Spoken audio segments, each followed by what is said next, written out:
told me, hey, I got something fantastic to tell you. He said, I am affiliated with people that speak with the spirits of the dead. How would you like to talk to the spirit of your dead mother? And I was shocked. I was shocked.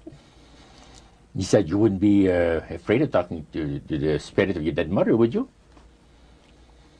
Well, I said, I'll tell you what, I would have to give that some thought, because it's something I never thought about before in my life.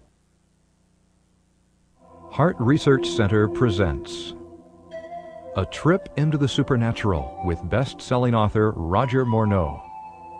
While still a young man in the city of Montreal, Roger Morneau became involved in the worship of demons. In this two-part series, Roger gives us a first-hand account of his harrowing brush with the powers of darkness and ultimately his divine rescue. Also joining him are Cyril and Cynthia Grossi, the very couple who first pointed Roger from the darkness to the light. Conducting this exclusive interview are Dan and Karen Houghton of Heart Research Center.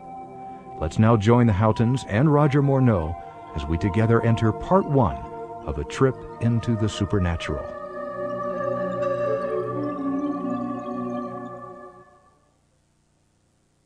How in the world did you ever get involved in praying to demon spirits? Well, when I came out of the Navy after World War II, I was looking to take up a trade in Montreal, Canada. And at that time, I ran across a fellow that had been on a particular ship with me. And he said, hey, Morneau, you're alive. How nice to meet you. He says, let's have dinner tonight. I said to my boss, can I have the evening off? Because I was the assistant to the Windsor bowling alleys and billiard, you know. It's the high-class place in Montreal where all the dress manufacturing people go and relax. So I got the evening off, and I went out. We went out and had dinner. He told me, hey, I got something fantastic to tell you. He said, I am affiliated with people that speak with the spirits of the dead. How would you like to talk to the spirit of your dead mother? And I was shocked. I was shocked. He said, you wouldn't be afraid of talking to the spirit of your dead mother, would you? Well, I said, I'll tell you what, I would have to give that some thought, because it's something I never thought about before in my life. Most of us probably haven't. A little afraid of something like that. Well, he says, you know, it's written all over your face. You're afraid of going to a seance. But he says, I know you. He says, you're going to come. And then he started to tell me how brave I was when I was aboard ship, you know, different things. He says, you're not the same man. You're changed. You're chicken. That's all I needed to hear. I said, when do we go to a seance? So one Saturday evening, we were in the place. It was the very first time. Very beautiful place. The medium was a lady. She had a gorgeous new home in Montreal. And there were about 20 invited guests there, which I was one of them. And she communicated with the spirits for different people there and telling them what the spirit said. And then there was one lady that had been talking almost continually before the seance started, and she didn't believe in the dead appearing and all of this and all that. And she said, well, I would have to see my dead sister, she says, to believe it.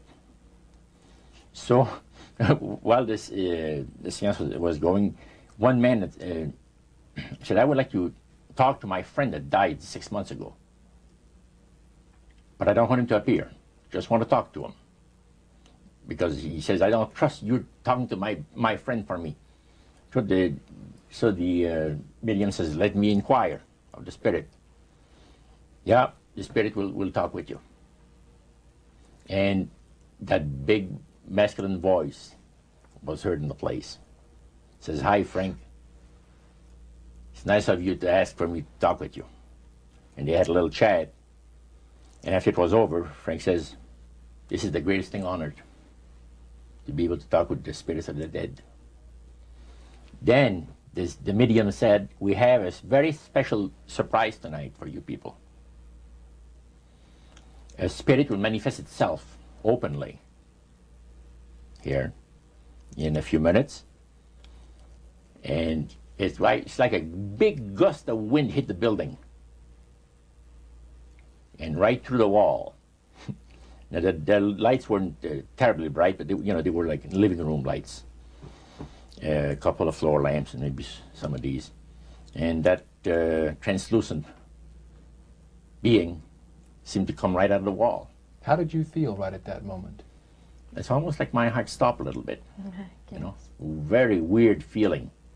So it was a lady in a beautiful evening gown, swirling.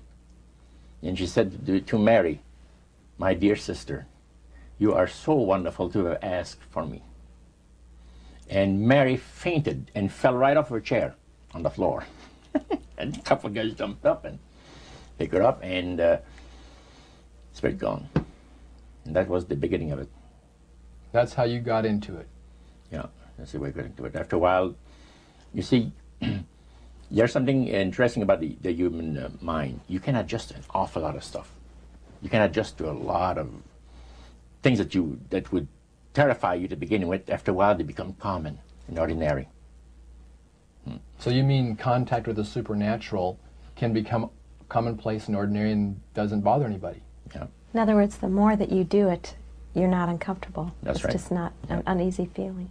Yeah. So how did you feel about it? Then I after got that? into a secret society that worshipped the spirits, you see. Well, now how is that different from the seance, Roger?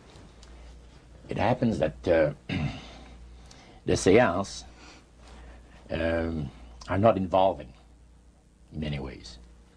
But when you get into a secret society of spirit worshippers, then, and especially when you're invited there by the direction of the higher-ups in the spirit world, you never get out of there alive.